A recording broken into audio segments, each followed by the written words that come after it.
प्यारे विद्यार्थियों, अब हम अध्याय 14 वृत्त के त्रिज्याखंड एवं चाप की लंबाई, वृत्त के त्रिज्याखंड और चाप की लंबाई के बारे में पढ़ेंगे। तो सबसे पहले हम लोग जान लेते हैं कि वृत्त इस प्रकार की आकृति, इसका उदाहरण है जैसे चूड़ी है, रिंग है, ये वृत्त का उदाहरण है। जैसे चूड़ी है, रिंग है या चक्का है जिसका बाहरी आवरण ऐसा रहता है, वो वृत्त है। इस प्रकार त्रिज्या होता है, ये परिधि होता है। यदि वृत्त में इस प्रकार का इतना भाग को वृत्त का त्रिज्याखंड कहते हैं। वृत्त में जैसे ये है और ये यहाँ से यहाँ तक इस कोण द्वारा बने चाप की लंबाई है। इसको त्रिज्याखंड का क्षेत्रफल कहते हैं। जैसे जितना खंड बनेगा उसको त्रिज्याखंड कहते हैं। यहाँ से यहाँ तक को चाप की लंबाई कहते हैं। तो हम अब इसके वृत्त का व्यास का सूत्र होता है 2 गुणा त्रिज्या। यहाँ से यहाँ तक त्रिज्या है, यहाँ से यहाँ तक व्यास है, तो व्यास निकालने के 2 गुणा त्रिज्या कर देंगे। उसी प्रकार वृत्त की परिधि 2 गुणा पाई गुणा त्रिज्या 2 पाई r। वृत्त की परिधि बराबर 2 पाई r। वृत्त का क्षेत्रफल पाई गुणा त्रिज्या का वर्ग। वृत्त का क्षेत्रफल बराबर पाई गुणा त्रिज्या का वर्ग। तो इसी को पाई r वर्ग लिख सकते हैं। त्रिज्या को रेडियस कहते हैं। इस प्रकार त्रिज्या को रेडियस कहते हैं। और वृत्त के त्रिज्याखंड की चाप की लंबाई, ये यहाँ से यहाँ तक चाप की लंबाई का सूत्र है। वृत्त के त्रिज्याखंड की चाप की लंबाई थीटा बटा 360। यहाँ पे थीटा ये कोण है, इसको ये थीटा लिख सकते हैं। ये कोण को यहाँ पे ये थीटा लिख सकते हैं। इतना जो कोण बनेगा, तो वृत्त के त्रिज्याखंड की चाप की लंबाई थीटा बटा 360 गुणा वृत्त की परिधि। तो वृत्त की परिधि हम जानते हैं, यहाँ से निकाल चुके हैं। थीटा कोई भी कोण का मान रहेगा, ये कोण का मान थीटा। वृत्त की परिधि 2 पाई r और बटा 360 रहेगा, क्योंकि यहाँ पे कोण जो टोटल बनता है, कोई भी वृत्त में टोटल कोण बनता है वो 360 का रहता है। यहाँ पे जो टोटल कोण ये वो 360 का रहता है। यहाँ पे थीटा लिखाया है, तो उस कोण का मान, तो वृत्त के त्रिज्याखंड की चाप की लंबाई थीटा बटा 360 गुणा वृत्त की परिधि थीटा बटा 360 गुणा 2 पाई r, इसी को लिख सकते हैं वृत्त के त्रिज्याखंड का क्षेत्रफल। अब वृत्त के त्रिज्याखंड का क्षेत्रफल निकालेंगे तो थीटा बटा 360 वृत्त का क्षेत्रफल, तो थीटा बटा 360 पाई r का वर्ग। वृत्त का क्षेत्रफल होता है पाई r वर्ग। देखो, चाप की लंबाई निकालना है तो 2 पाई r परिधि का गुणा करेंगे, और वृत्त का क्षेत्रफल निकालना है तो पाई r वर्ग का ये क्षेत्रफल का गुणा कर देंगे। जैसे वृत्त यहाँ चाप की लंबाई निकालना है तो ये परिधि वाला 2 पाई r का गुणा कर देंगे, और वृत्त के त्रिज्याखंड का क्षेत्रफल निकालना है तो थीटा बटा 360 वृत्त के क्षेत्रफल का गुणा कर देंगे।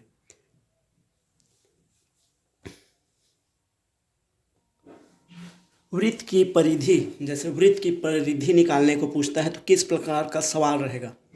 जैसे कोई गाड़ी है, वो यहाँ से यहाँ तक जा रहा है, तो उसका चक्का जो घूमेगा और जो दूरी तय करेगा, तो वृत्त का परिधि निकालना होता है।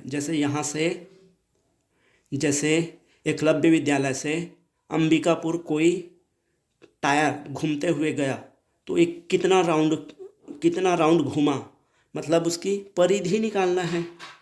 और क्षेत्रफल जैसे निकालना है, ये अंदर का भाग निकालना है, मतलब उसका क्षेत्रफल निकालना है। जैसे मान लो बकरी यहाँ पे बंधा है और ऐसे घूम के ये अंदर का घास को खाता है, मतलब उसका क्या निकालना है, पूछेगा कितना घास खाता है, मतलब उसका क्षेत्रफल निकालना है। प्रश्न को इस तरह घुमा के पूछ सकते हैं। जैसे यहाँ से कुछ दूरी तक जो गोल टायर है घूमते हुए गया, तो कितना दूरी तय किया, तो उसका परिधि निकालना है। और जैसे पूछेगा कि यहाँ पे कोई बकरी बंधा हुआ है, कितना घास खाया, मतलब ये अंदर का क्षेत्रफल निकालना है। तो क्षेत्रफल के लिए ये सूत्र लगेगा। यदि कितना दूरी तय किया तो ये परिधि वाला सूत्र लगेगा। और इसके लिए दूसरे प्रकार का सवाल बनेगा। अब प्रश्नावली में आते जाएगा तो उस सवाल को हल करते जाएंगे। वीडियो को ध्यान से पूरा देखें और इस चैनल को सब्सक्राइब कर लें तथा जो प्रश्न समझ में नहीं आता उसको कमेंट में ज़रूर पूछें। अब आगे प्रश्न को हल करते हैं। प्रश्नावली 13.1 का पहला सवाल है, उस वृत्त की परिधि ज्ञात कीजिए जिसकी त्रिज्या 17.5 सेंटीमीटर है। उस वृत्त की परिधि ज्ञात कीजिए जिसकी त्रिज्या 17.5 सेंटीमीटर है। इसमें परिधि ज्ञात करना है तो हम जानते हैं, यहाँ पे दिया है उसको लिखते हैं वृत्त की त्रिज्या बराबर, त्रिज्या को r से दर्शाते हैं, रेडियस r 17.5 सेंटीमीटर। तो वृत्त की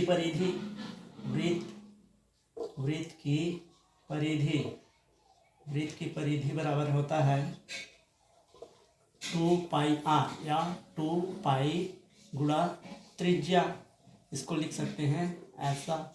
वृत्त की परिधि 2 पाई r, इसी को लिख सकते हैं।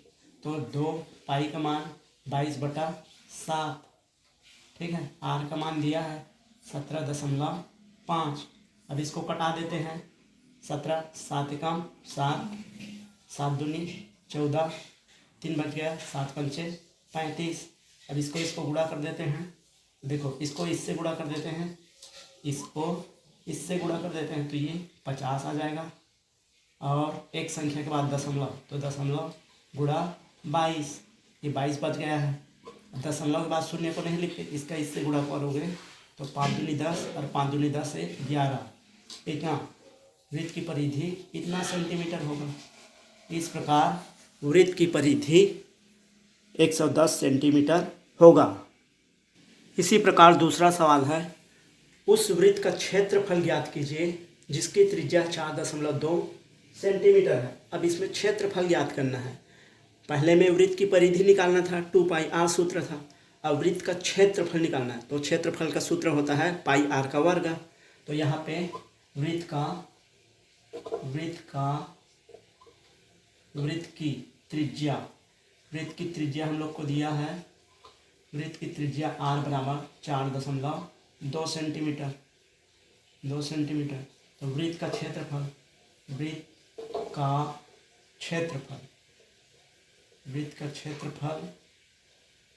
क्षेत्रफल बराबर होता है पाई त्रिज्या का वर्ग। सूत्र एकदम कंठस्थ याद होना चाहिए तभी गणित बनेगा।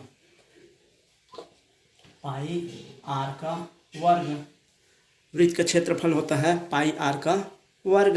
डायरेक्ट इसको लिख सकते हैं या इसको भी लिख सकते हैं, किसी एक को लिखोगे तब भी चलेगा। सूत्र एकदम कंठस्थ याद होना पड़ेगा तभी सभी गणित को हल कर सकते हो। तो इसका मान रख देते हैं, पाई का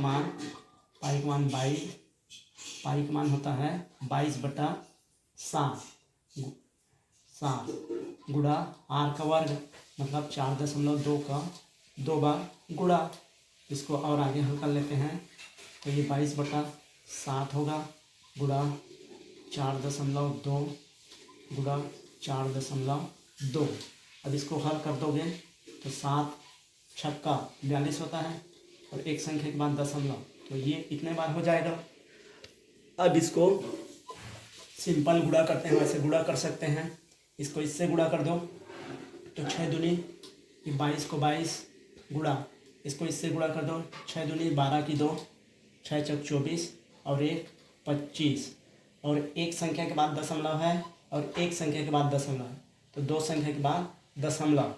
अब 22 का इससे गुणा कर देंगे तो 22 दूनी 44, 44 की 4 हो जाएगा और 22 20 पंचे 100 और 22 पंचे 110। इसके पहले निकाल चुके हैं। 22 दूनी 44, 4 हासिल था और 22 पंचे 110 और 110 4 14।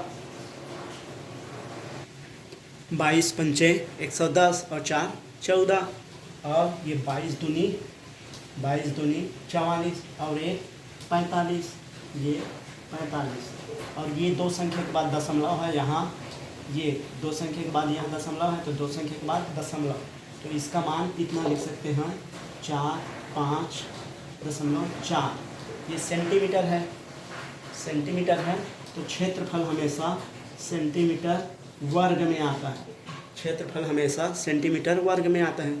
इस प्रकार लिख सकते हैं उत्तर बराबर वृत्त का क्षेत्रफल बराबर 45 दशमलव, ये 45 नहीं होगा, ये 55 होगा, ठीक है। ये क्या होगा 55 होगा, ये 55 होगा। इस प्रकार इसको गुणा कर सकते हैं 22 दूनी 44 की 4, 22 पंच 110 और 4 14 की 4, हासिल आएगा 11। हम लोग 1 लिख चुके थे, 44 से कम 22 दूनी 44 और 11 55, तो 55.4 सेंटीमीटर वर्ग होगा। तीसरा प्रश्न इसी प्रकार है, घास के मैदान में एक घोड़ा 14 मीटर लंबी रस्सी से बंधा हुआ है, बताइए वह कितने मैदान की घास चर सकता है।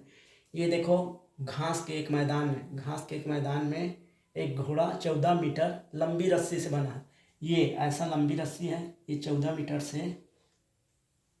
मीटर रस्सी से बंधा हुआ है, बताइए वह कितने मैदान की घास को चर सकता है। तो ये देखो यहाँ पे 14 मीटर से बंधा है, ऐसे चरेगा मतलब अंदर का कितना घास खा सकता है। तो इस प्रकार का सवाल आएगा, मतलब उसका क्षेत्रफल निकालना है। ये 14 मीटर रस्सी से घोड़ा बंधा हुआ है और ये कितना ऐसे घूम के जो घास खाएगा तो कितना घास खाएगा, ये पूछ रहा है, मतलब वृत्त का क्षेत्रफल निकालना है। तो उसको तो हम जानते हैं रस्सी की लंबाई, यहाँ पे रस्सी या यहाँ पे लिख दो, यहाँ पे त्रिज्या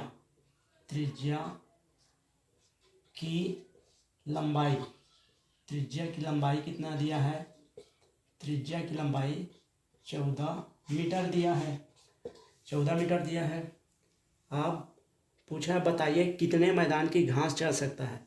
तो यहाँ पर वृत्त का क्षेत्रफल लिख दो यहाँ पे, या फिर लिख सकते हैं इसको लिख सकते हैं यहाँ, घोड़ा 14 मीटर त्रिज्या के वृत्तीय क्षेत्र की घास चर सकता है। ऐसा 14 मीटर त्रिज्या के वृत्तीय घास को चर सकता है, वृत्तीय क्षेत्र की घास को चर सकता है, लिख सकते हैं। तो आता है वृत्तीय मैदान का, यहाँ पे लिख सकते हैं वृत्तीय मैदान का क्षेत्रफल, वृत्तीय मैदान का क्षेत्रफल ये पाई त्रिज्या का वर्ग, इस प्रकार लिखेंगे पाई त्रिज्या का वर्ग। तो यहाँ पे पाई का मान रख देते हैं और त्रिज्या का मान रख देते हैं ये 14 का वर्ग।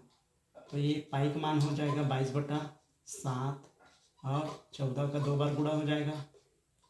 ये देखो 14, ये 14 सेंटीमीटर है, मीटर है, मीटर का वर्ग ये, तो ये 14 मीटर गुणा ये 14 मीटर, तो ये हो जाएगा, इसको कटा देंगे इसको, तो ये 2 मीटर हो जाएगा, तो इसको इससे गुणा कर देंगे तो ये 44 हो जाएगा, गुणा ये 14 हो जाएगा, इसका इससे गुणा करेंगे तो 44 आएगा, 14। ये देखो मीटर 2 बार है, ये मीटर 2 बार है, इसीलिए हमेशा वर्ग मीटर आता है, क्षेत्रफल इसलिए हमेशा वर्ग मीटर आता है, मीटर का 2 बार गुणा हो रहा है तो वर्ग मीटर।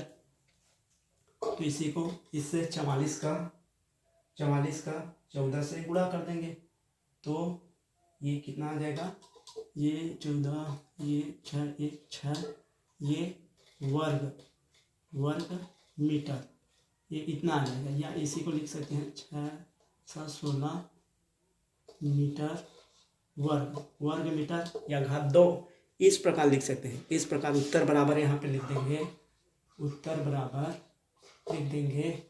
यहाँ पे उत्तर बराबर लिख देंगे, घोड़ा 616 वर्ग मीटर घास को चर सकता है।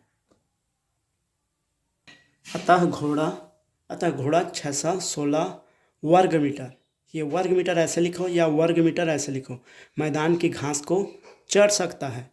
इसी प्रकार अन्य सवाल को भी बना सकते हैं।